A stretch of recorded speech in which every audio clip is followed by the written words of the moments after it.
Shalom Bapak, Ibu, dan Saudara dan Saudari yang terkasih di dalam nama Tuhan Yesus Kristus yang selalu menolong dan memelihara kehidupan kita. Kita bersyukur bila mana kita ada saat ini itu semua karena kasih dan setianya. Oleh sebab itu, sebelum kita mengawali aktivitas kita di sepanjang hari ini, mari kita membaca merenungkan kebenaran firman Tuhan. Sebelum itu mari kita bersatu di dalam doa. Kami naikkan syukur kami di hadapan-Mu. Kesempatan pagi hari ini ya Bapa, kami sungguh-sungguh mengucap syukur atas kasih dan setia-Mu. Kami percaya segala sesuatu yang terjadi dalam kehidupan kami ada rancangan yang indah di dalam nama-Mu. Ini doa seruan kami. Kami siap membaca merenungkan kebenaran firman-Mu. Di dalam nama Yesus, haleluya. Amin. Bapak, Ibu, dan saudara-saudara yang terkasih, renungan kita di pagi hari ini bertema yang menjadikan segala sesuatu, yang terambil di dalam kitab Yesaya 44 ayat 21 sampai 28. Lembaga Alkitab Indonesia memberi judul Tuhan Penebus Israel. Ingatlah semuanya ini, hai Yakub, sebab engkaulah hamba-Ku. Hai Israel, aku telah membentuk engkau. Engkau adalah hamba-Ku. Hai Israel, engkau tidak kulupakan. Aku tidak menghapus segala dosa pemberontakanmu seperti kabut diterbangkan angin dan segala dosamu seperti awan yang tertiup. Kembalilah kepadaku, sebab aku telah menebus engkau. Bersorak-sorailah, hai langit, sebab Tuhan telah bertindak. Bertempik soraklah, hai rahim bumi. Bergembiralah dengan sorak-sorai, hai gunung-gunung, hai hutan, serta segala pohon di dalamnya. Sebab Tuhan telah menebus Yakub, dan Ia telah memperlihatkan keagungannya dalam hal Israel. Beginilah firman Tuhan, penebusmu yang membentuk engkau sejak dari kandungan. Akulah Tuhan yang menjadikan segala sesuatu, yang seorang diri membentangkan langit, yang menghamparkan bumi. Siapakah yang mendampingi aku?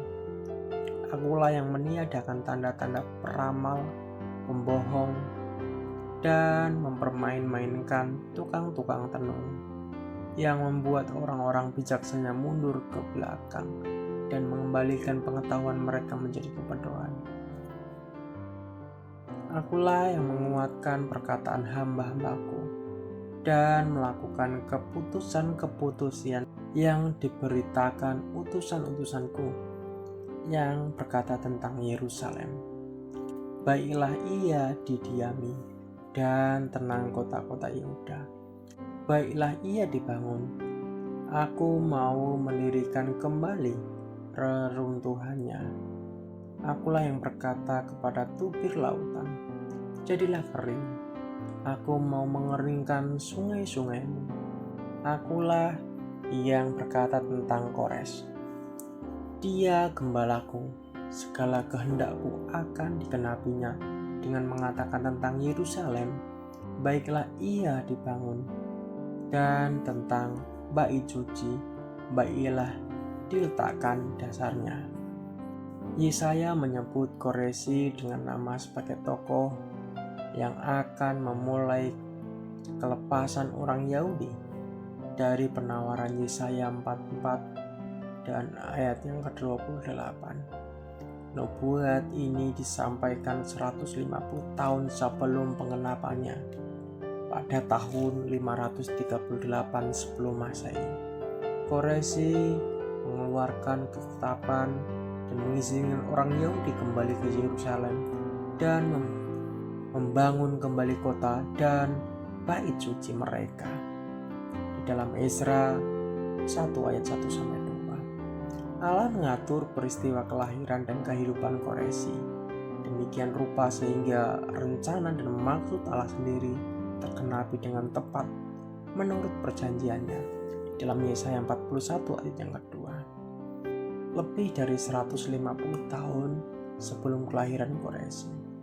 Yesaya sudah bernubuat bahwa Allah akan membangkitkan seorang untuk melaksanakan kehendaknya dengan mengalahkan bangsa-bangsa dan melindungi Israel. Orang itu adalah Quraisy, Raja Persia 559 sampai 530 sebelum Masehi. Dalam Yesaya 44 ayat 28 dan 45 ayat 1 yang membebaskan orang Yahudi dari pembuangan di Babel. Ia dipanggil di dalam kebenaran bukan karena dia sendiri benar, tetapi karena dia akan melaksanakan rencana penebusan Allah yang benar di bumi. Sekalipun bukan seorang penyembah Allah, Quraisy disebut yang diurapi, gelar sama yang kemudian diberikan Allah kepada anaknya, Mesias atau Kristus. Quraisy 550 kurang 530 sebelum Masehi diurapi dalam arti bahwa ia dipakai Allah untuk melaksanakan tugas penting membebaskan Israel dari perhambaan supaya Allah dapat menyelesaikan rencananya memakai Israel untuk mengadakan keselamatan bagi umat manusia. Quraisy mendirikan kerajaan Persia yang bertahan selama 2 abad.